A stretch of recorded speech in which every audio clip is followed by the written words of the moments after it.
साधुमुत्तम मंगलम वंदे संदष्ट सिद्ध्यर्थम संदष्ट्यर्थ प्रकाशकम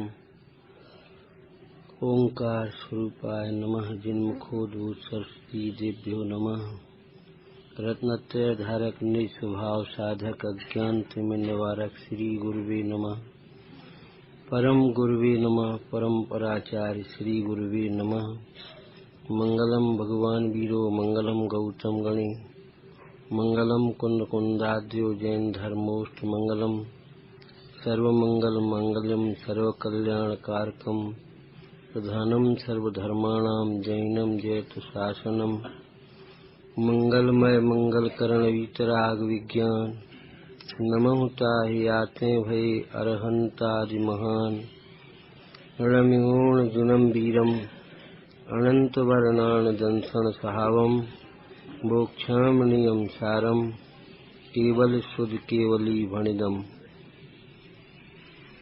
श्रीमद कुंद कुंदाचार्य विरचित श्री नियम सार जी परमागम शुद्ध भाव अधिकार। हे उपाध्याय की ये अध्यात्म शैली की अलौकिक चर्चा है। आचार्य जी मूल गाथा में क्या कह रहे हैं? जीवादि बहिर्तच्चम हेयमुपादेयमपणो अपा कम्मोपादि समुद्भव गुणपज्याये वज्रितो। जीवादि बहिर्तच्चम, देखो हेयम, जीवादि बहिर्तच्चम हेयम, जीवादि बाह्य तत्व हेय हैं। अभी तक तो अपन ये पढ़ते रहे जीवादि प्रयोजन भूत तत्व, जीवादि सात तत्व प्रयोजन भूत हैं। उन प्रयोजन भूत तत्वों में फिर कुछ हेय उपाधि समझ में आया? जीवादि सात तत्व प्रयोजन भूत हैं। क्यों प्रयोजन भूत हैं? ये बात तो आपको क्या बतावें, स्वाध्याय में आई गई होगी। इनके यथार्थ ज्ञान के बिना, श्रद्धान के बिना कल्पित उपायों द्वारा दुख दूर नहीं होता, और इनका यथार्थ श्रद्धान ज्ञान होने पर दुख दूर होता ही है। इसलिए इन तत्वों को प्रयोजन भूत कहा। ध्यान रखना, प्रयोजन भूत का अर्थ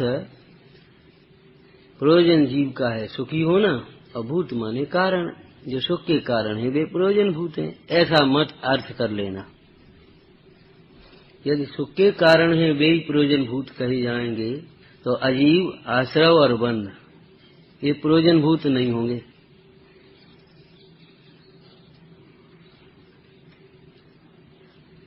प्रयोजन भूत में सुख के कारण नहीं, जिनका यथार्थ ज्ञान श्रद्धान सुख का कारण है।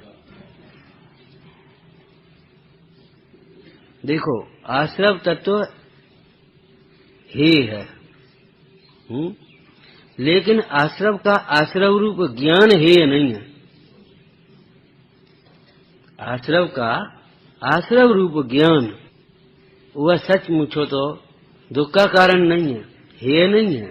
आश्रव का आश्रव रूप ज्ञान तो सुख का कारण है। क्यों? आश्रव का आश्रव रूप ज्ञान आश्रव के लक्ष्य से तो होगा नहीं। आश्रव का आश्रव रूप ज्ञान कब होगा? जब जीव का जीव रूप ज्ञान हो, अपने का आत्मा रूप ज्ञान हो। जब अपने को आत्मा जानेगा और आनंद रूप जानेगा, उस ज्ञान की स्वच्छता में आश्रव हेय भाषित होंगे, आश्रव भिन्न भाषित होंगे। उससे पहले केवल अपने आश्रव की लक्षण पढ़ लिए आगम में या उपदेश में सुन लिए और आश्रव हेय है, तो इस प्रकार से आश्रव हेय नहीं हो पाएगा। उपादेय के बल से आश्रव हेय भाषित होगा।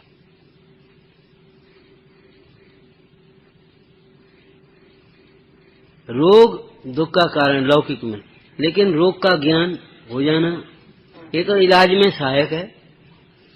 अगर रोग का ज्ञान और रोग के कारणों का ज्ञान न हो तो निरोगता कैसे होगी?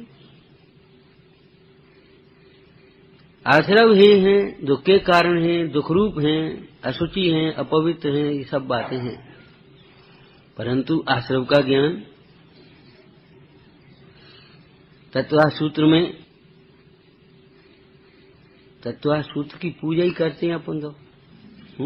अर्घ चढ़ाते एक एक अर्घ को, एक एक अध्याय में। तो आश्रव अधिकार को भी अर्घ चढ़ा रहे कि आश्रव को नहीं अर्घ चढ़ा रहे। आश्रव का आश्रव रूप ज्ञान जीव को अनादिकाल से नहीं हुआ। अनादिकाल से ये जीव ने अपने को आत्मा नहीं जाना।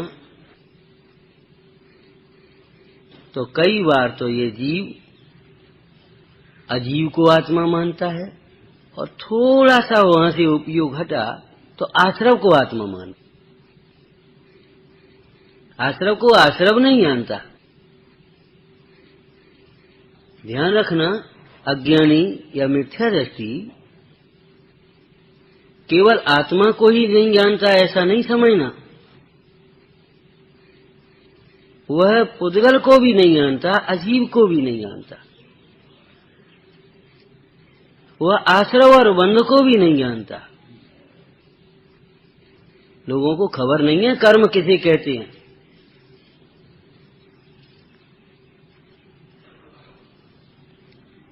यदि खबर पड़ जाए ये सर्प है, क्या होगा? सर्प दिखते ही उसी मौत दिखती है, ऐसे भगता है। कितना बचने का प्रयत्न करता है, धीरे धीरे करता है, थोड़ा थोड़ा करता है और बहुत गाता है। धीरे धीरे वहां खड़ा हो गया और ऐसे क्या करे, कोशिश तो हमने बहुत की और सर्प ने डस लिया। ऐसे बोलता है जैसे यहां बोलते हैं कि हम क्या करें, कोशिश तो बहुत करते हैं, प्रयत्न तो बहुत करते हैं। विचार करना, वह सर्प को दिखते ही सर्प है। यद्यपि सर्प का और मरण का भी कोई द्रव्य मरण की बात कह रहे, उसका भी कोई अविनाभाव संबंध नहीं है।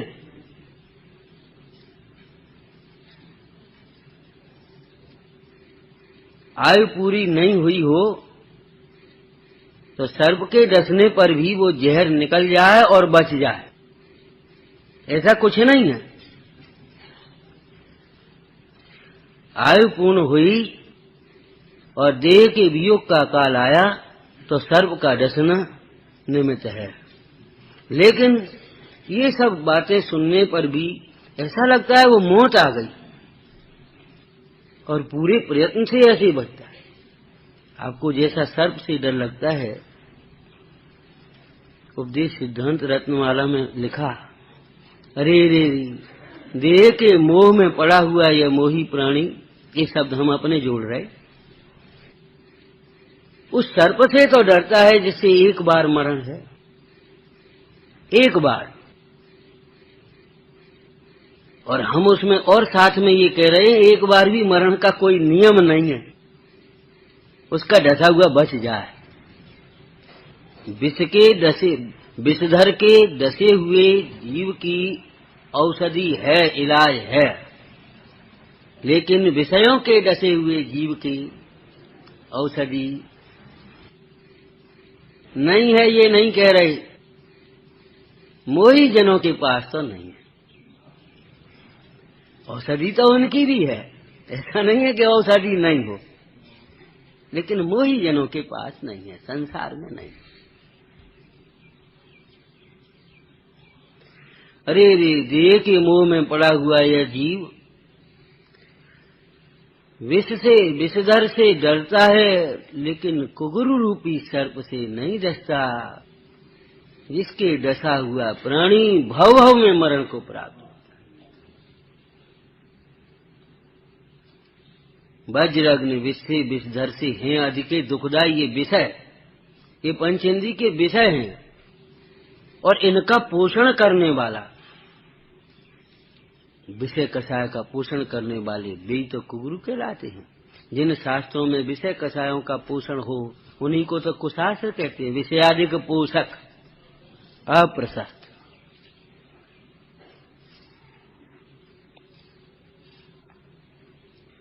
जीव को आत्मा के भान के बिना अनात्मा का भी भान नहीं है। किसी बच्चे से भी पूछें, क्यों भाई इस चौकी को जानते हो आप? चौकी को जानते आप? ऐसी बात पूछ रहे, चौकी को नहीं जानते। हम चौकी है शास्त्र में, इस पे बैठा नहीं जाता, ये शीशम की लकड़ी की है, सागौन की लकड़ी की है, आम की लकड़ी की है, ऐसे बताते रहते। अमुक ने बनाई है, इतने की है, इसमें 4 पाए हैं, 4 ये इस ज्ञान के आप अपने को ज्ञान मानते हो? इसका नाम ज्ञान है? आप चौकी को जानते हैं? चौकी को मात्र चौकी के रूप में जाना जाए, ये चौकी मेरी है और अच्छी है और बुरी है, ये कल्पना न हो, उस ज्ञान का नाम ज्ञान है। आप कहते हो हम चौकी को जानते हैं, और कदाचित एक मंदिर में बहुत दिन पहले चौकी दी हो, तो जब देखता है ये अपनी चौकी है। और कोई अगर कहने लगे वहां किसी दूसरे से, भैया चौकी तो अच्छी आपने बनवाई, वो वहां खुश होता है और आकर के, वो हम वहां गए थे और वहां अच्छी मिल गई थी, सो हम लेते आए थे मंदिर के लिए, अपने सोचा मंदिर के लिए हो जाएगी। मैंने इस तरह से कहेगा, ऊपर से कहेगा हमारा इसमें कुछ नहीं है, और भीतर ये सोच रहा ये मेरी है। छंडव मायाचारम। चौकी को आप जानते हैं ये कौन सी लकड़ी की है और कौन से कारीगर ने बनाई है, कितने पैसे में बनी है और कितने की है, कितने साइज है, इससे ये कोई ज्ञान है? ये चौकी मेरी नहीं है, ये चौकी अच्छी नहीं है, ये चौकी बुरी नहीं है। ज्ञेय को मात्र ज्ञेय रूप में जाने, उस ज्ञान को ज्ञान कहेंगे कि उस ज्ञेय को अपने में मिलावे, उस ज्ञान को ज्ञान कहेंगे। पानी अग्नि को बुझाता है कि अग्नि को सुलगाता है? जो अग्नि को सुलगावे बढ़ावे उस पानी, उसको हम पानी कहेंगे। जो ज्ञान मोह राग द्वेष को उत्पन्न करे, पुष्ट करे, प्रेरित करे, प्रोत्साहित करे, प्रशंसा करे, उस ज्ञान को हम ज्ञान कहेंगे। तो फिर को ज्ञान किसको कहेंगे? अज्ञान किसको कहेंगे?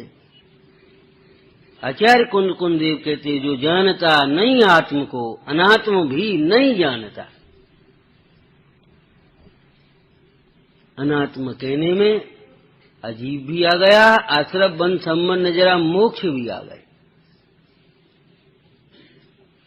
आकाश को आप जानते हैं? जो सब द्रव्यों को स्थान देता है वो आकाश। जब आप ये जानते सब द्रव्यों को स्थान देता है, तो ये मेरा स्थान है और मैंने इनको जगह दी। ये वहां खड़े थे, फिर हमने कहा चलो कोई बात नहीं, अपने कमरे में ठहरा लेते, 4 दिन की बात है, हम नहीं गए। और नहीं तो ठंड में वहां परेशान होते रहते। और आप कहते हम आकाश को जानते हैं। यदि आकाश को जानते हैं तो आकाश को अपना कैसे जानते हैं? पर द्रव्य को परद्रव्य मात्र जानना, इसका नाम जानना है। पर द्रव्य को अपना जानना, इसका नाम जानना कैसे हो जाएगा? पर द्रव्य को अपना जानना, इसका नाम तो अज्ञान है। अपना मानना, इसका नाम तो मिथ्या दर्शन है। अपना जान मान करके जितने भी संकल्प विकल्प होते, विचारधाराएं चलती हैं, इष्ट अनिष्ट की कल्पना होती है, राग द्वेष होते हैं, वो सबका सब मिथ्याचार है। कर्म जानता नहीं है, निश्चय से नहीं जानता, व्यवहार से तो जानते हैं। नहीं भैया तुम्हें खबर नहीं है व्यवहार से जानने की। अगर कर्म को जानते होते तो एक बार कोई व्यक्ति यह धोखा दे देता है तो उसको देखते ही अरे ये वो ही है, और कितने सावधान होते हैं। तो इन कर्मों के फल भोगते हुए भी आप सावधान नहीं होते इन कर्म बंध के समय में।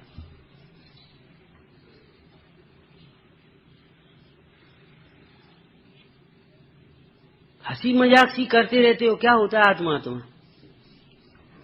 तुम्हें मालूम पड़े आत्मा क्या होता है? कितने कर्म बन गए और कैसे उदय में आएंगे? क्या होता है आत्मा? अरे जो आत्मा है सो तुम हो भाई, तुम आत्मा ही तो हो। और तुम्हें खबर है क्या होता है आत्मा? बड़े शास्त्र मत पढ़ो, छोटी स्तुति पढ़ लो, भक्ति पढ़ लो, जो कुछ भी आपको पढ़ना हो पढ़ो तो सही, कम से कम सहज भाव से, भक्ति भाव से, जागृत विवेक से पढ़ो तो सही। क्या होता है आत्मा? जिसकी विराधना से जीव भव भव में भटकता है और जिसकी आराधना करके जीव भगवान होता है, वही तो आत्मा है। जिसकी सिद्धांत का नाम सम्यक दर्शन है, जिसके ज्ञान का नाम सम्यक ज्ञान है, जिसमें लीनता स्थिरता का नाम सम्यक चारित्र है, जिनकी पूजाएं करते आप, वह आत्मा ही है और कुछ नहीं है। क्या होता है अकेले ज्ञान से? क्या होता है आपको मालूम नहीं? कर्म कितने बन गए।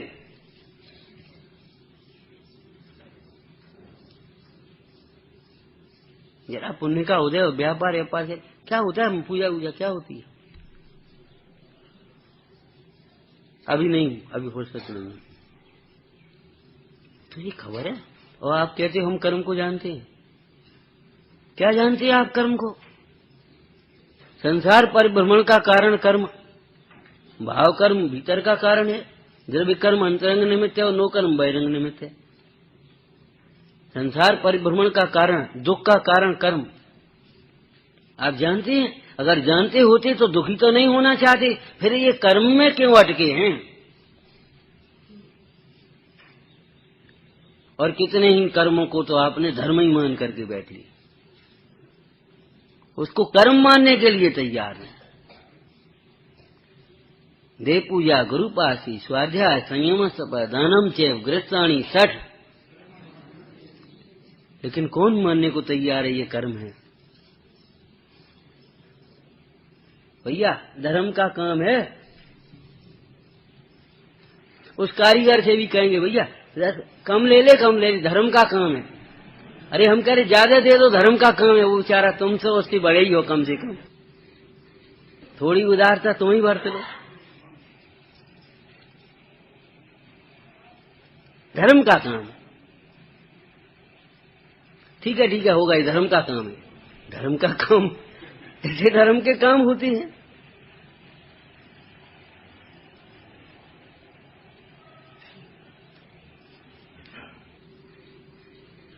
विचारना जीवादि 7 तत्व तो हमने ये सोचे थे, समझा था, आगम में लिखा और पढ़ा था, अब तक सुनते रहे थे हम कि जीवादि प्रयोजन भूत तत्व हैं। उन प्रयोजन भूत तत्व को 2 भागों में बांटा, हे और उपाधि। ये नई बात आ गई है। ये क्या?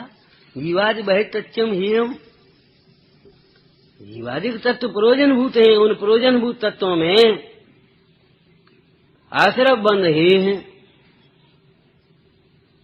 संवर्ण जरा मोक्ष उपादेय है, अजीव मात्र गेय है और जीव उपादेय आश्रय करने योग्य। ये तो बात हमने सुनी पड़ी थी। अब ये आप क्या कह रहे हैं कि इससे ऊपर कह रहे ये बात, इससे ऊपर कह रहे ये बात।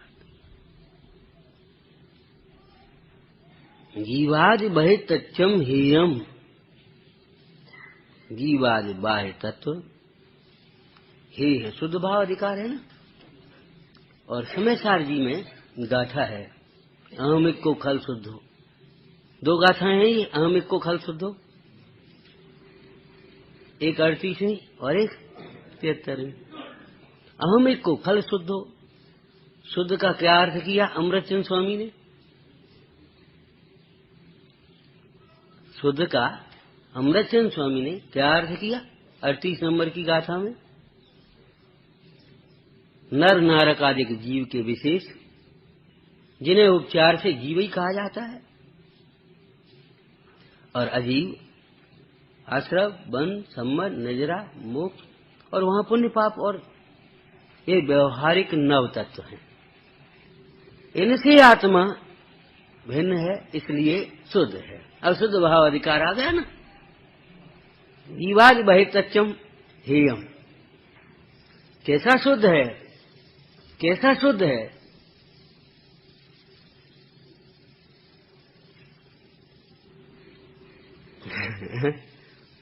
समझ में आया कैसा शुद्ध है? जीवाद बहिर्तच्चम हेयम। हेयम को हम दूसरे अर्थ में भी कह सकते हैं। एक तो अर्थ यहाँ किया ही है टीका में, उपादेय नहीं है, वो अभी लाइन पढ़ेंगे हम गाथा में से, टीका में से। हेयम, दूसरा हेयम भिन्नम, भिन्न है। जीवादिक नव तत्व या सा तत्व भिन्न है, इनसे भिन्न आत्मा है। जीवा सब बन से भिन्न, ये तो ठीक है, जीव से भिन्न जीव क्या? क्या कहा? जीव का निरूपण नए विविक्षा से कहें तो अनेक प्रकार से किया जाता है। जैसे मोक्ष मार्ग दो नहीं, मोक्ष मार्ग का निरूपण दो प्रकार है, इसी प्रकार जीव दो नहीं, जीव का निरूपण यह प्रकार है। एक तो जीव, जीवतीत जीवा, जो सदा चैतन्य स्वरूप है, ज्ञाता स्वरूप है, उस जीव को जीव कहना, वो से परमार्थ। और एक जीव के गुणों को भी जीव ही कहेंगे हम, जीव की परिणतियों को भी जीव कहेंगे, और जीव की संयोगी दशाओं को भी जीव कहेंगे। व्यवहार तो अनेक होते हैं ना, व्यवहारों का पार नहीं है कहीं।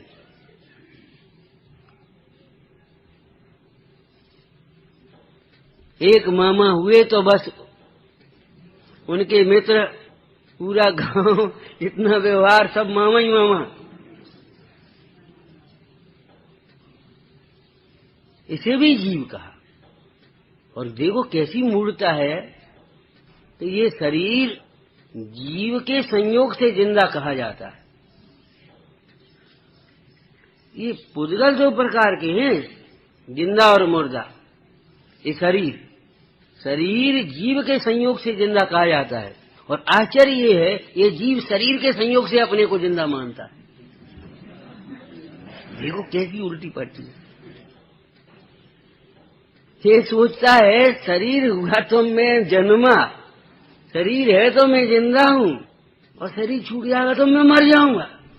अरे तुझे मारने वाला तो कोई है ही नहीं विश्व में। शरीर में जिंदा और मुर्दा का ये व्यवहार है, तो कैसे? कि जब तक इसमें जीव है तब तक ये जिंदा कहा जाता है, और जब जीव निकल गया तो ये मुर्दा कहा जाता है। ऐसा तो नहीं है। देखो एक पहले दृष्टांत दिया था, याद हो तो, बादाम है, छिलका और मिगी, ठीक है। अब मिगी और छिलका एक साथ है तो पूरा बादाम एक कहा जाता है, और बादाम की मिगी बादाम है। अब बादाम की मिगी और छिलके को अलग कर दो आप, क्या होगा? जो मिगी है ना बादाम, उसकी तो कीमत बढ़ जाएगी, और छिलके की कीमत कछु का कुछ नहीं रहेगा। ऐसे ये शरीर और आत्मा को समझना। आप क्या समझते हो? शरीर में से आत्मा निकल जाए तो इसकी कोई कीमत नहीं है। जो इसे अपना अपना कह रहे हैं वे ही जला देंगे। जो इसे अपना अपना कहते, हमारे पिताजी, हमारे भैया, हमारे चाचा, हमारे मामा, वे ही उठा करके इसको जला डालेंगे। जगत के मोही प्राणी जिस शरीर को अपना मानते, वे ही कहेंगे भैया ये मट्टी अब काय को खराब कर रहे हैं, मट्टी के मोह में काय को पड़े, काय को जा रखे हो, कितने जी पड़ रहे हैं, जल्दी करो, जल्दी ले चलो, काढ़ काढ़ सुजन करें। आत्मा के बिना शरीर की तो ये दशा होगी, अग्नि में धर देंगे। वे प्रैक्टिकल वाले उससे प्रैक्टिकल करेंगे, देख देख करके एक एक काटेंगे, पीटेंगे। अरे रे, विचार करना क्या दशा है शरीर की, आत्मा के बिना शरीर की। अभी इसमें से शरीर निकल जाए, कौन हाथ जोड़ जोड़ करके कहेगा? परमाणु पुद्गल तनी परमात्म संयोग, भई पूज्य इस जगत में हरे जन्म का रोग।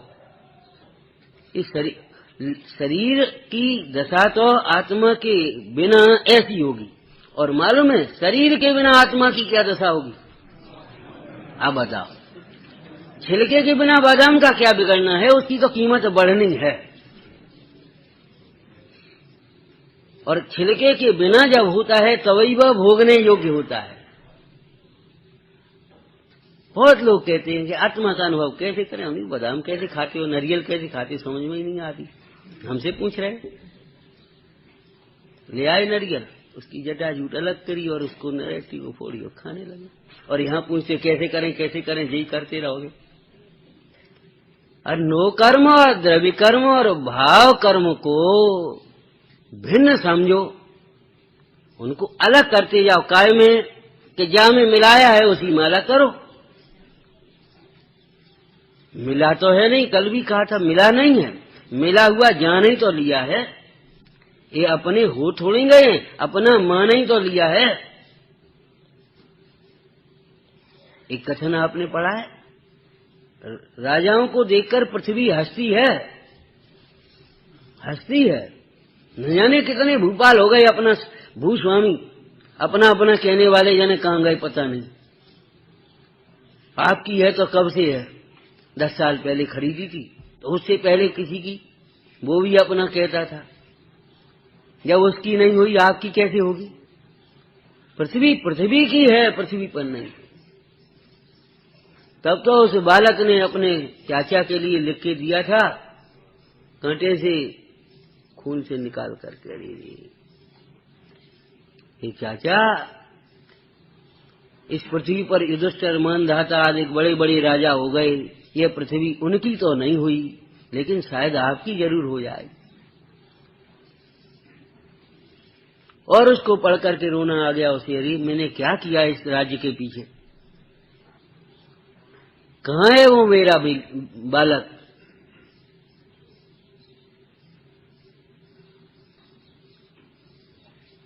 अपना मान ही तो लेते हैं, मानने पर भी अपना होता तो नहीं है ना। शरीर में से आत्मा निकल गया, आप क्या सोच रहे हैं? आत्मा का क्या बिगड़ेगा? आत्मा का अगर बिगड़ेगा तो परिणाम से बिगड़ेगा उसका कुछ।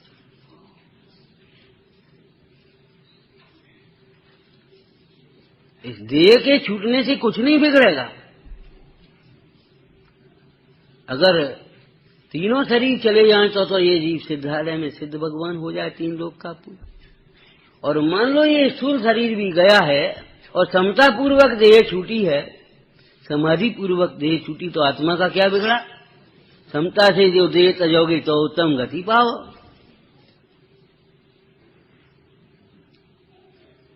शरीर में की जो शोभा है, शरीर की जो प्रतिष्ठा है, शरीर का जिंदापना का व्यवहार है, ये सब आत्मा की अपेक्षा से है। लेकिन आश्चर्य हो गया ये जीव को, शरीर से अपने को जिंदा मान रहा है, शरीर से अपनी शोभा मान रहा है, शरीर से अपनी प्रतिष्ठा मान रहा है। ये सोचता है शरीर के बिना मैं क्या, एक क्षण भी शरीर से भिन्न अपने को नहीं देख पाता।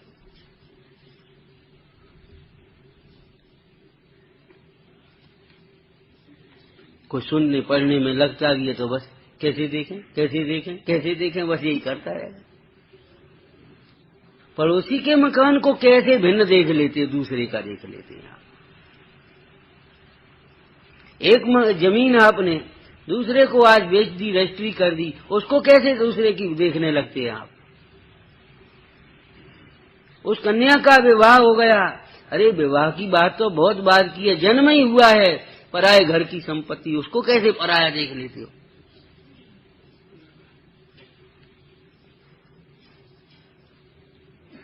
भाई कैसे देखें मत करो, जैसे देखा जाता है वैसे ही देखा जाता है। और आत्मा से अभिन्न हुए बिना, आत्मा में निजत्व आए बिना, देह भिन्न किसी की ताकत नहीं है कोई देख ले समझ ले।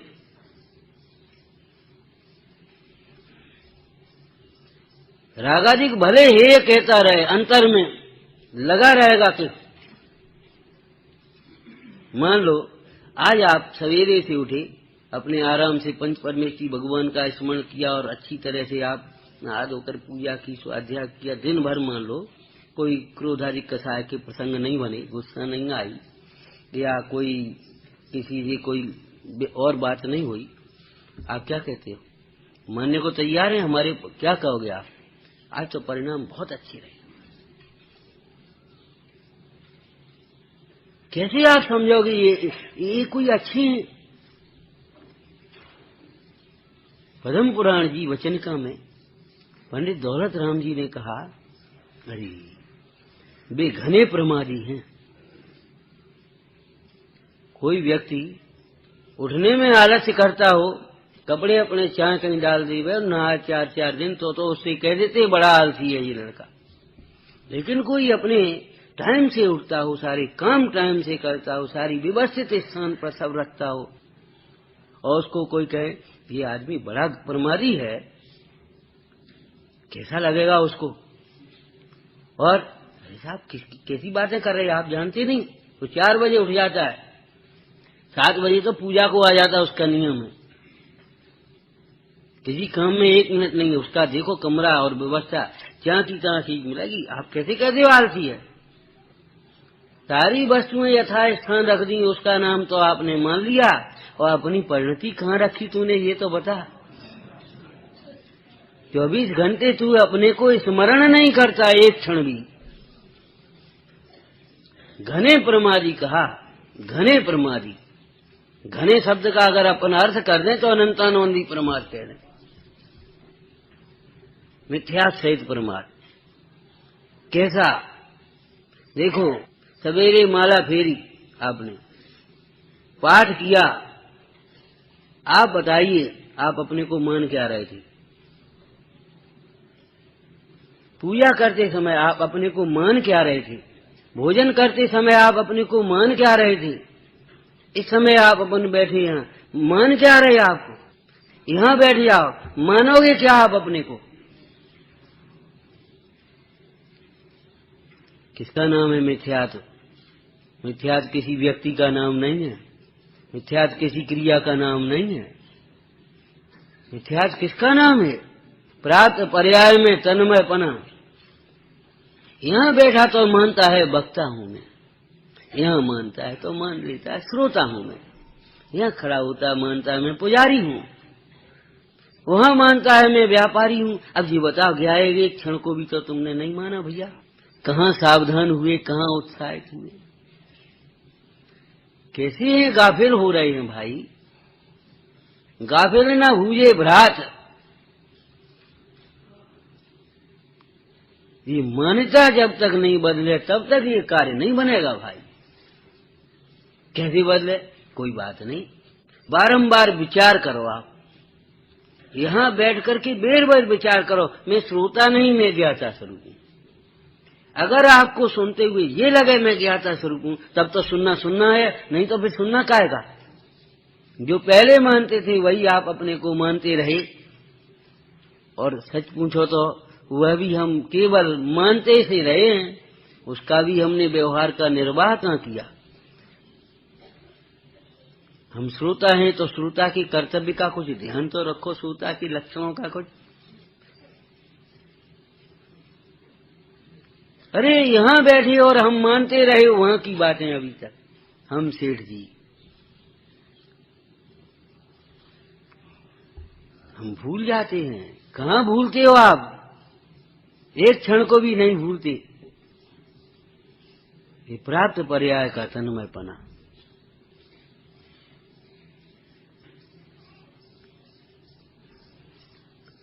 तो जीवादि प्रयोजन भूत तत्व हैं, इनका भी तो अभी अर्थ समझना है। पहली गोष्ठी में चल गया था। बहुत लोग जो व्यापार करते हैं ना, जो कार्य करते हैं, और कोई मतलब की बात सुनो, एक मतलब की बात बताएं। एक प्लॉट बिक रहा बहुत सस्ता है, अभी ले लो, 2 साल में तो उसकी कीमत बहुत हो जाएगी। उसको मतलब की बात मानता है। सुनो, मतलब की बात है, वो सोने का भाव बहुत बढ़ रहा है अभी, 4-6-8 दिन में इतना हो जाएगा। अच्छा, वो भी चौकन्ना होके सुनता है। हाँ, क्या कह रहे? तो आपसे कितने कहा? और पक्की बात है तो तुम पक्की समझो बिल्कुल। और फलाना मतलब की बातें इनको समझता है। लड़की के विवाह के लिए घूम रहा था। सुनो एक मतलब की बात, वो एक लड़का हमने देखा, बता ये मतलब की बातें समझ रहा है क्या? मतलब कहो, प्रयोजन कहो, वो प्रयोजन की बातें नहीं, प्रयोजन की बातें ये हैं। सुनो ताए सुनो भाई मन थे रान, जो क्या हो अपनो कल्याण।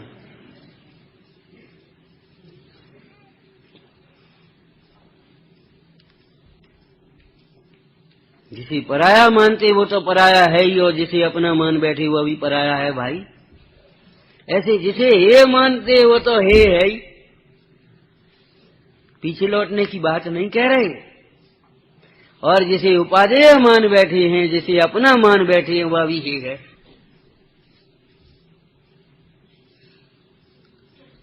जीवाद बहित तच्चम हेयम। जिन धर्म के श्रद्धानी हठाग्राही नहीं होते, ये भी है तो फिर क्या करें? ऐसे नहीं महाराज, जब ये भी है, कुछ पूछना हो तो विनय पूर्वक पूछता है, वो शैली आना चाहिए। जब वो महाराज ये भी जब है तो उपाधेय क्या है? हम आपसे कहें सुनो, ये कमरा आपका नहीं है, ये बंगला आपका नहीं है, हमारा नहीं है तो कौन का है? हमने खरीदा है, हमने बनाया है। ऐसी बातें क्यों करते हो? ये कह कौन रहा है ये आपका नहीं है? तुम्हें कुछ खबर है? हाथ जोड़ करके कहो हाँ महाराज हमारा नहीं है। तो फिर हमारा कौन सा? हमारा कौन सा है ये पूछो। हाँ ये भी धर्म नहीं है तो फिर धर्म क्या होगा ये सोचो। तो फिर नहीं करें, फिर क्या फायदा आने से? इसका मतलब तो ये है तुझे अंतर में रुचि ही नहीं है, समझने की जिज्ञासा नहीं है, विनय नहीं है।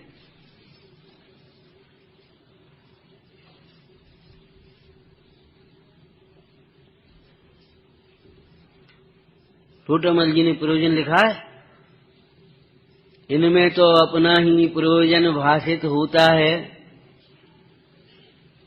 जब अपना ही प्रयोजन भाषित हो तब रुचि पूर्वक सुन पाएगा, तब विचार चलेगा उसके ऊपर। विचार करो, क्षण क्षण में विचार करो। तत्व विचार वाला जीव ही सम्यक्त्व का अधिकारी है।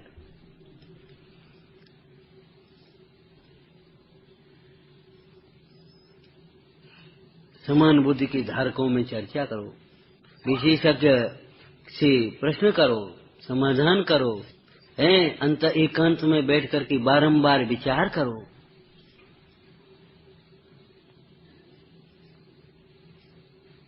भाषित हुए बिना नहीं रहेगा। जो कर्म तो है, अरे कर्म है उसकी जिम्मेदारी, तुम्हें क्या चिंता पड़ी कर्म की? तत्व विचार रूप परिणाम का निमित्त पाकर हुआ कर्म भी ढीला हो जाएगा अपने आप। जैसे मोर की ध्वनि सुनने से चंदन के वृक्ष पर लिपटे हुए सर्प उनकी ढीले पड़ने लगते बंधन। ऐसे हे भगवान आपकी दिव्य ध्वनि सुनने से ये मोह ढीला पड़ता है। बारंबार विचार करो, मोह ढीला पड़ेगा। कर्णन योग की भाषा में कहें तो मोह के स्थिति अनुभाग मंद होते जाते, दरार पड़ती जाती है। वहां दरार देखो तो सही, मोह को भिन्न और अपने को भिन्न। निकटता होना अलग बात है और एकता होना अलग बात है। 31 नंबर की गाथा की टीका में है ये पंच इंद्री के विषय। इंद्री द्रव्य इंद्री शरीर परिणाम को प्राप्त, भाव इंद्री खंड खंड रूप, इंद्री के विषयों की निकटता परंतु असंगता के द्वारा उसे भेदना है। वो शरीर परिणाम को प्राप्त द्रव्य इंद्री कैसे भिन्न जाने कि ये जड़ है और मैं चैतन्य हूँ। भाव इंद्री को भिन्न कैसे जाने, ये खंड खंड रूप, ये मैं अखंड रूप। और विषयों को भिन्न कैसे जाने, ये निकटता अलग बात है। असंगता अनुभव में आने वाली चैतन्यता की असंगता को अनुभवने पर विषय भिन्न दिखाई देते। ये अपने हित की बात है, अपने प्रयोजन की बात है। इनमें तो मेरा ही प्रयोजन भाषित होता है। जब मेरा ही प्रयोजन भाषित होता है, जब ये लगेगी तब क्या होगा। इसलिए उसी टोटरमल जी के वाक्य को अगर अपन दोहराएं तो, इसलिए शीघ्र ही इनको समझकर अपना हित कर लेना चाहिए। क्यों? इस पर्याय की तो, इस संयोग की थोड़े काल स्थिति है, इस पर्याय की थोड़े काल स्थिति है, इस भाव की जो अभी सुनने का भाव है, इस क्षयोपशम की भी थोड़े काल स्थिति है। परंतु इसको ही अनेकांत शैली में प्रयोग करें, इस पर्याय की ही थोड़े काल स्थिति है। समझ गए नास्ती? इस पर्याय की ही थोड़े काल स्थिति है, मेरी तो नहीं। लेकिन हमको ये लगता है ये पर्याय की थोड़ी, वो तो मेरी थोड़े काल स्थिति है। अब क्या है, थोड़े दिन का जीवन है। किसका? ये थोड़े दिन का जीवन आपका नहीं, थोड़े दिन का जीवन है वह किसी और का है। आपका जीवन तो अनादि निधन है। थोड़े दिन का जीवन ये कोई बात है? अब क्या है, 2 दिन और रहना है। अरे 2 दिन तो यहाँ रहना, उसके बाद कहीं रहना है कि नहीं रहना है, कहाँ जाना है, कहाँ रहना है, ये सोचो।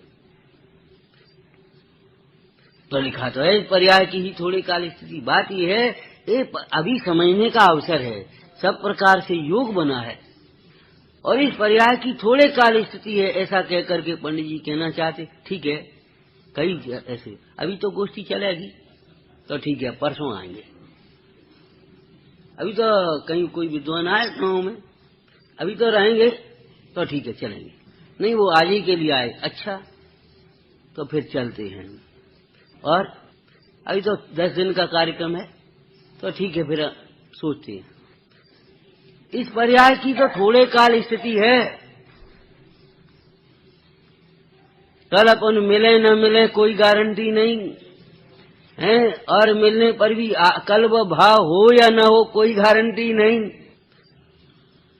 अरे वो अभिमान से चक्रवर्ती ने कहा, अभी क्या देखते हो, अभी तो धूल धूसरित हो रहा हूं, नहा धोकर के श्रृंगार करके वस्त्राभूषण के सिंहासन पर बैठूं तब देखना, कि तब भी देखेंगे, कोई बात नहीं, आप कह रहे हो।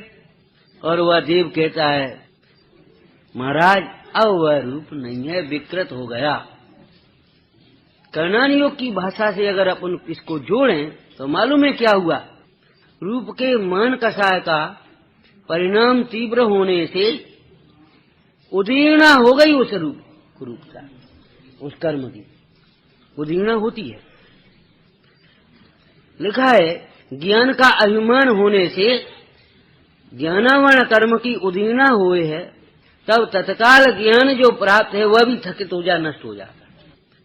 रूप का अभिमान तीव्र हुआ, अभी क्या देखते हो, तब देखना वह उस मान कषाय के परिणाम से उस कर्म की उदीर्णा हो गई, तब तत्काल वह रूप विकृति में बदल गया, विकृत हो गया। ऐसे ही भक्ति आदि के परिणामों के संबंध में भी लिखा, भक्ति, तत्विचार, तत्वश्रवण, सत्समागम का जो परिणाम है ना, कोई कितना ही दुखी हो रहा हो और उस समय में अगर यहाँ लग जावे तो उस भक्ति आदि के परिणाम की विशेषता होने से जीव को साता कर्म की उदीर्णा होती है, तब तत्काल दुख का अभाव होकर के सुख रूप ये परिणाम जा। ये सांसारिक की स्थूल कथन किए, इस पर्याय की तो थोड़ी काल स्थिति है, ये भी स्थूल कथन है। सच पूछो तो पर्याय की स्थिति एक ही समय की है, लेकिन इस पर्याय की जो यहाँ अपन बैठे हैं, सुन रहे हैं, पढ़ रहे हैं, ठीक है, अब समझ लेंगे, अब करेंगे, अब सोचते हैं, ये और निपटा लें। शीघ्र मुझे इन बातों का निर्णय करके कुछ मेरा है तो सो करना। इस पर्याय की तो थोड़े काल स्थिति है, इसलिए शीघ्र समझना। अभी तो ये प्रयोजन भूत का अर्थ है, एकदम कौतूहली होकर के हर्ष सहित सुनता है। क्या कह रहे आप? अहो, मुझे तो इन बातों की खबर नहीं थी। जिनको ये लगता है ये तो बेही बातें हैं, ये तो अपन सब जानते ही, ये सुनता है 20 वर्ष से, सम्यक का पात्र नहीं है। सच पूछो तो विचारना, तुझे बेही बातें लगती हैं और बेही विषय नहीं लगते। 50 वर्ष व्यापार करते हो गए, यही नहीं लगता कि तो वही व्यापार है, हम रोज लगे।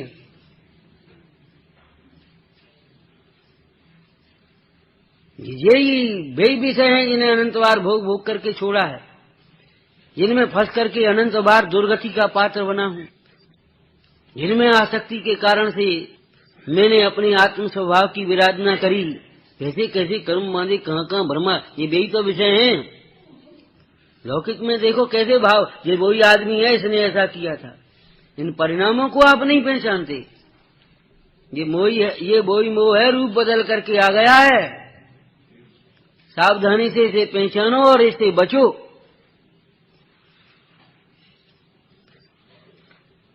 बात तो यहाँ उसके ऊपर की चल रही है। जिन तत्वों को आगम में प्रयोजन भूत कहा, जीवादि प्रयोजन भूत तत्व, उनको कुंद कुंद स्वामी अब यहाँ क्या कह रहे? जीवादि बहिर्तच्चम हेयम। तो जीव भी तो उन्हीं में है। अजीवादि बहिर्तच्चम हेयम कहते तो भी चलता, लेकिन जीवादि बहिर्तच्चम हेयम ये कह रहे आप कि हाँ, क्यों? जिसे आपने जीव मान लिया है वह भी अजीब ही तो है। अभी आपने जो जीव है, जो उपाधि जिसको हम कहेंगे, वो जीव को तो आपने जाना ही नहीं है। जिसे आप अजीब मान रहे हैं वह अजीब है, और जिसे जीव मान लिया है वह भी तो अजीब ही है। और नहीं तो सामान्य लोगों की पढ़ाई आप समझ लो, सर्वेक्षण कर लो, और नहीं तो आत्मनिरीक्षण कर लो। हम क्या कहें? विचारना, चौकी के अजीब,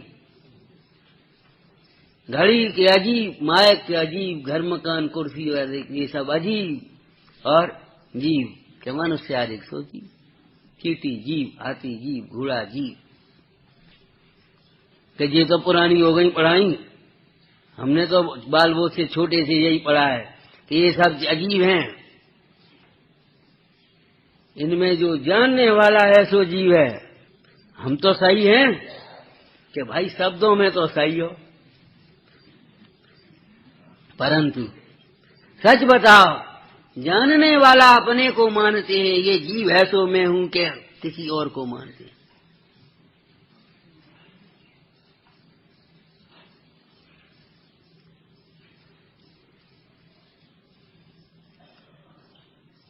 ऐसे तो कहने को छोटा सा बालक भी कह देता मैं जीव हूं, शरीर अजीब है।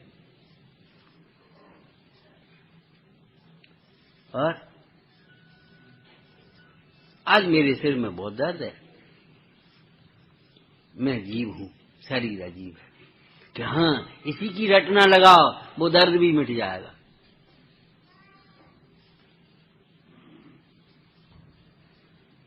दर्द कहाँ है? और वो अपने शब्दों से कह रहा है बिल्कुल स्पष्ट, माथे में दर्द है, पेट में दर्द है, पैर में दर्द है। नास्ती नहीं की उसने, मेरे में दर्द नहीं है। जब लौकिक में कोई कहता क्यों अमुक के मंदिर में है, उसका अर्थ समझ लेता घर में नहीं है। ये अमुक इनकी है अर्थात मेरी नहीं है। तो फिर यहाँ भी तो लगाओ, माथे में दर्द है अर्थात अपने में दर्द नहीं है। बाहर धूप है, भीतर धूप नहीं है। उठ करके आ जाओ, और कोई उपाय हो तो आप बताओ। और तो कोई उपाय बनता नहीं है। अब बैठे रहो वहीं और कोसते रहो, ये बहुत धूप तेज है आज, हम तो जले जा रहे हैं, बले जा रहे हैं, करते रहो, कोई मतलब नहीं है।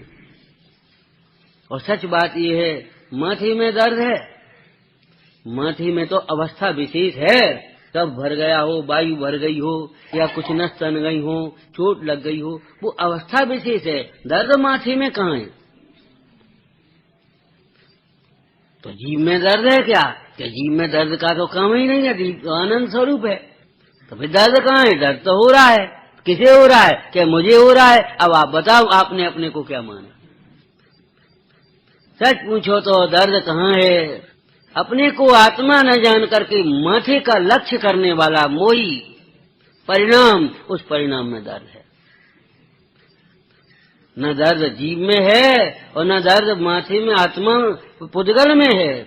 जीव को भूल करके पुद्गल को अपना मानने वाला जो परिणाम है, उस अवस्था विशेष में अनिष्ट की कल्पना करने वाला जो परिणाम है, अज्ञान भाव, मोह भाव, उससे होने वाला राग द्वेष का भाव, वह परिणाम में दर्द है, ऐसा समझना चाहिए।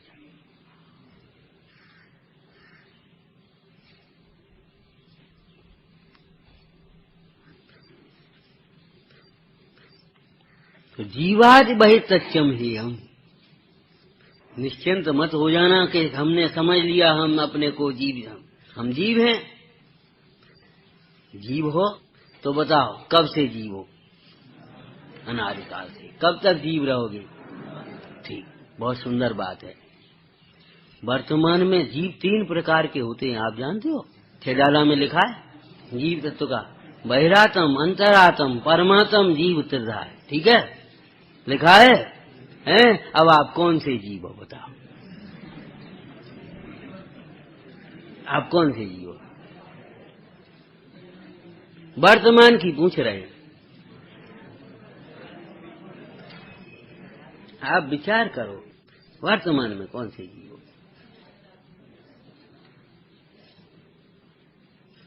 आगम में लिखा है 1 इंद्री, 2 इंद्री, 3 इंद्री, 4 इंद्री, 5 इंद्री, संसार, मुक्त। आप कौन से जीव हो बताओ? जीव के 2 भेद आपने पढ़े, संसारी और मुक्त। आप कौन से जीव हैं? अब बताओ कहां से आ गए ये? जीवाद बहित सत्यम हेयम।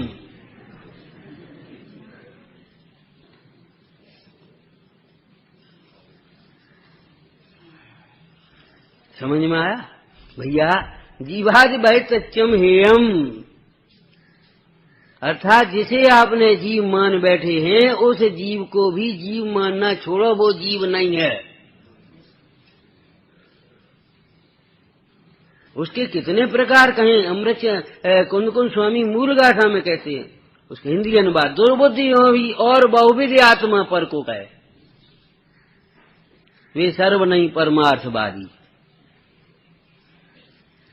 कितने ही शरीर को आत्मा मानते, कितने कर्म के उदय को आत्मा मानते, कोई अध्यवसानों को आत्मा मानते, कितने ही किसी को आत्मा मानते हैं कि देखो 8 लकड़ियों से अलग पलंग कुछ होता नहीं है। ऐसे ही इनसे सबसे भिन्न कोई जीव तो है नहीं। अरे भाई, पलंग पर सोने वाला व्यक्ति भिन्न है। पढ़ो, स्वाध्याय करो भाई। हम तो आपको केवल जिज्ञासा जगा रहे हैं। आप बैठ करके स्वाध्याय करना सीखो क्रम से 2-4 घंटे। आपको पहले भी कहा था, देखो 4-6 बूंदे पानी की पड़ जाए, इससे जमीन खेती लायक नहीं होती। ऐसे हमने थोड़ा बहुत सुन लिया, थोड़ा बहुत अपने रूढ़ी का 2-1 पेज पढ़ा लिए और जहां के तहां, ऐसे अपनी भूमि ये सम्यक्त्व का बीज बोने लायक नहीं हुई। और ऐसा करके तोते की कुछ जानकारी करके अपने को बड़ा ज्ञानी मान लिया, उसकी तो नैया ही डूब गई।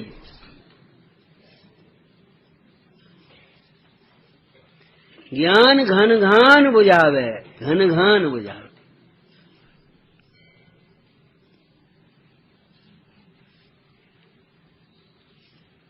जब तक कुछ बनता है तब तक तो उठ जाते, या वाणी के ज्ञान थे, खत्म हो गया काम।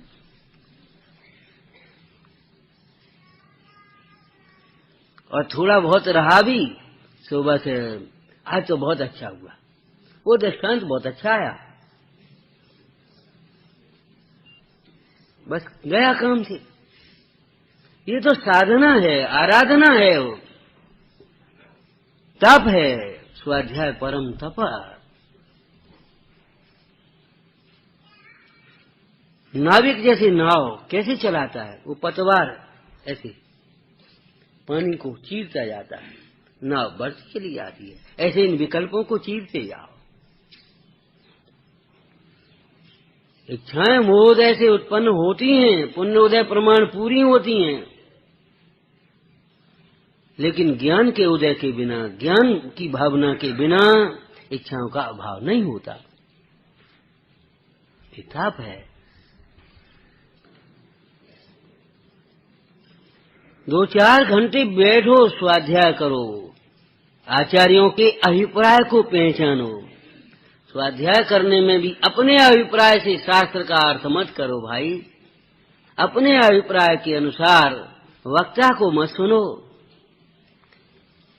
वक्तोरभिप्राय नया, ज्ञाता के अभिप्राय को नए कहते हैं, वक्ता के अभिप्राय को नए कहते हैं। कहीं आपके अभिप्राय को भी नए कहेंगे? विचारो। यदि आप अपने अभिप्राय से सुनने का प्रयत्न करेंगे तो आपको ये तत्व नहीं मिल पाएगा। लौकिक में भी ये कहते, जिस विविक्षा से कहा जा रहा हो उस विविक्षा से समझे तो ठीक है, नहीं तो क्या दशा है, कहें खेत की सुने खलियान की। क्या होगा ये?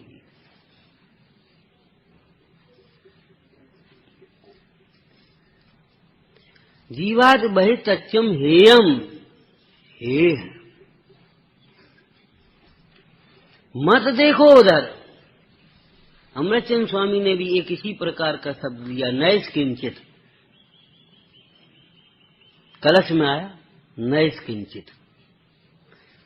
अंतर में चित्त चमत्कार मात्र, आत्म तत्व को अवलोकने वाले जीव को ये सारा व्यवहार नैष्किंचित, कुछ भी नहीं है। अब उस परमात्मा को देखने वाले के लिए तो नहीं है, ये तो ठीक है। आत्मा आत्मा जिसको उपादेय है, जिस आत्मा को आत्मा उपादेय है, उसके लिए ये जीव आदि तत्व है, ये तो ठीक है। आप हमारे लिए कैसे कह रहे हो? सुनो, आपके लिए इसलिए कह रहे हैं,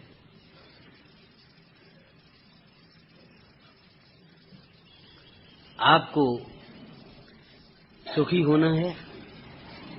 आत्मा को, जिस आत्मा को आत्मा उपादेय होता है, वह आत्मा सुखरूप परिणमता है, सुखी होता है। तो जिस आत्मा को आत्मा उपादेय होता है, वो आत्मा उपादेय कैसे होता है, किसको होता है, ये बात समझना चाहिए। जैसे डॉक्टर को इतना ज्ञान होता है रोग का, रोग के निदान का, रोग की चिकित्सा का, पथ्य कुपथ्य आदि का, सब प्रकृति आदि सब ज्ञान होता है ना, डॉक्टर को ऐसा ज्ञान होता है। और जिसे डॉक्टर बनना है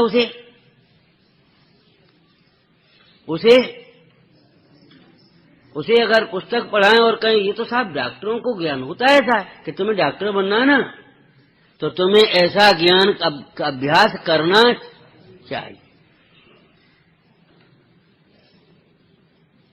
जिन आत्माओं को आत्मा उपादेय होता है, टीका के 2 भाग हैं।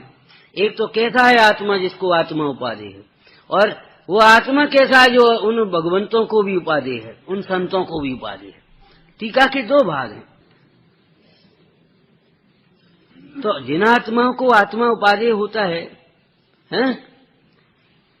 प्रचुर स्वसंवेदन रूप मुनराज, अतीन्द्रिय आनंद रूप ज्ञानी सम्यक दृष्टि धर्मात्मा, प्रचुर स्वसंवेदन रूप मुनराज, अनंत सुख रूप अनंत भगवान हैं, अव्याभास सुख रूप सिद्ध परमेष्टि। उन आत्माओं को आत्मा उपादेय है। आत्मा को उपादेय है। किन आत्माओं को आत्मा उपादेय है? उनको ये जीवादिक तत्व हे होते हैं, ऐसा कहने से काम नहीं चलेगा। जीवादिक तत्व को हे करते हुए आत्मा को उपादेय करने से काम चलेगा।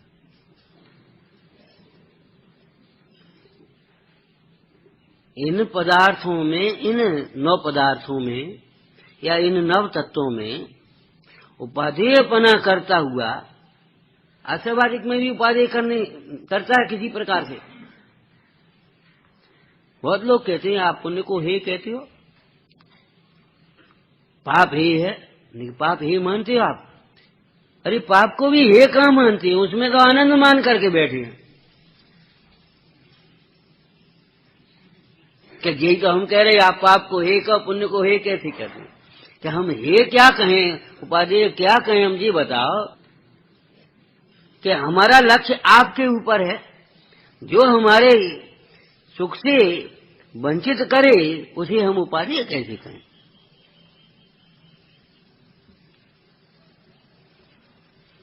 भले वह मित्र ही क्यों न हो, लेकिन यदि हम अपने कार्य में लगे हैं तो वह आ जाए तो ऐसा लगता है ये ना आता तो अच्छा। भले मित्र है,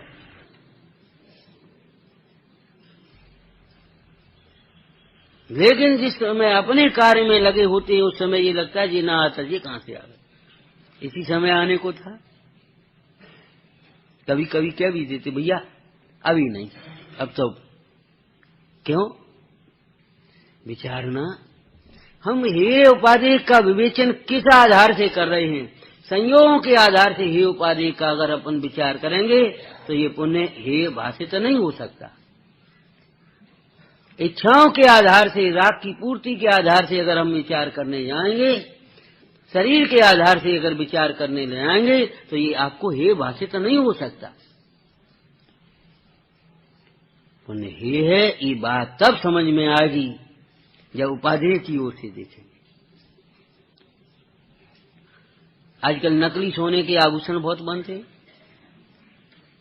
नकली सोना माने सोना ही नहीं है। नकली क्या होता है? सोना ही हो तो नकली का आएगा फिर। लेकिन वो चलो सोने जैसे दिखते हैं, सोने के नहीं है, भी तो नकली है ही हैं। बच्चे जिन नोटों से खेलते हैं नकली नोट हैं। लेकिन आप एक नोट की गड्डी लेकर के आए और हम कह दें भैया सुनो ये नकली हैं, आप घबरा जाएंगे। नकली हैं ये, कैसी बातें आप कर रहे? बैंक से लाए सीधी, अभी सीधी खजाने की गड्डी है, नकली कैसे कह रहे आप? आपकी समझ में आ जाएगा? नहीं आ पाएगा। बालक से कह करके देखना, वो नकली नोट जिनको आप अपना मानते हैं नकली, उनसे कहना ये नकली हैं बालक से, वो बालक मानने को तैयार नहीं होगा। बालक उन्हें नकली मानने को तैयार नहीं है, आप इनको नकली मानने को तैयार नहीं है। आप उनको नकली मानते हैं, क्यों मानते हैं? आप इन्हें असली मानते हैं। जब आप अपने असली को देखोगे तो वो नकली दिखाई देंगे। जब आप उपादेय को देखेंगे तब वो हे भाषित होगा। आप घूमने जाते हैं नदी के किनारे, वहां घास पर घूमना नहीं चाहिए भैया, जीवों की विराधना होती है। घास को देखकर सीखना चाहिए। अगर स्थूल रूप से कहें तो देखो आंधी में वृक्ष कितने टूटते हैं। कभी ये आपने सुना पड़ा अखबार में हो या कहीं देखा हो, आंधी में इतनी घास टूट गई। अगर आपको टूटना नहीं है तो नमना सीखना चाहिए।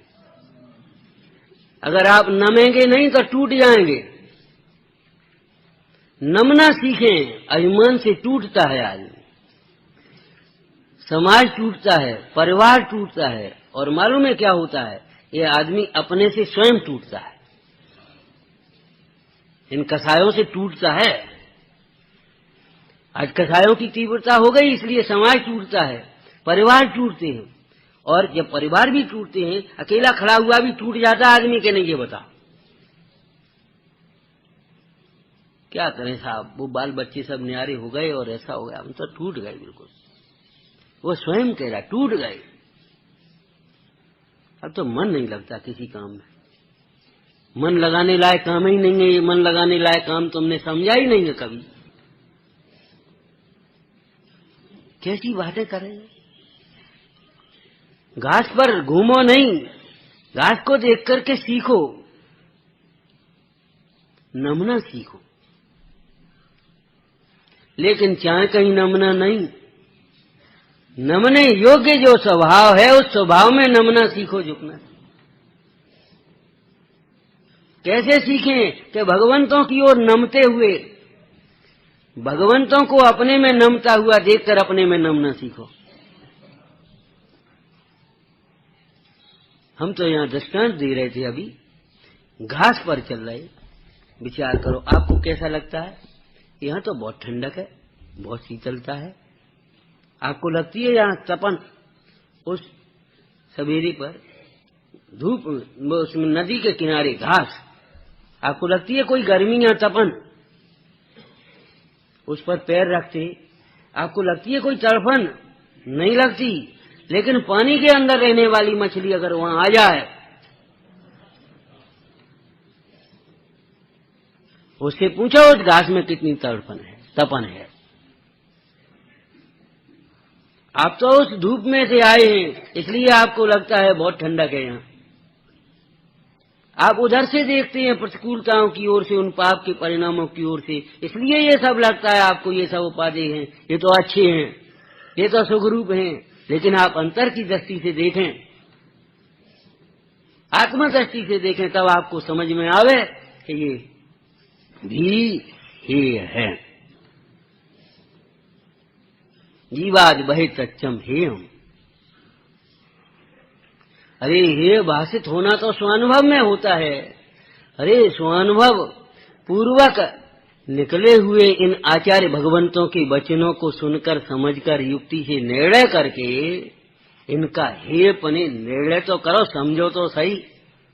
इनको हे करे तो भीतर आवे, और भीतर आवे तो ये हे भाषित होवे। ऐसी विधि है। टोटमल जी कहते पर में पर बुद्धि न हो तो अपने में अपनी बुद्धि कैसे आए, जगह कैसे? वो तो निश्चिंत बैठा है, हमारा तो ये रखा है। एक थैला दूसरे का भी वैसा ही हो और आपका भी वैसा ही हो, और बस में रखा हो, और आप समझे हमारा थैला तो ये रखा है। आप अपने थैले को देखेंगे भी नहीं, ढूंढेंगे भी नहीं। जब वो उठा करके चलेगा, कहेंगे ये हमारा है, ये तो हमारा है, तब आप जिज्ञासु होंगे, खोजने के लिए उद्यमी होंगे। ऐसे जब ये समझेंगे ये सब हे हैं, तब आप उपाधि को समझने के लिए पात्र होंगे, जिज्ञासु होंगे, उद्यमी होंगे। गीवाद बहित तच्चम हेयम। तो महाराज उपाधेय क्या है? उपाधेयम अपनो अप्पा। उपाधेयम अपनो अप्पा। आत्मा को आत्मा ही उपाधि है। ओम नमः।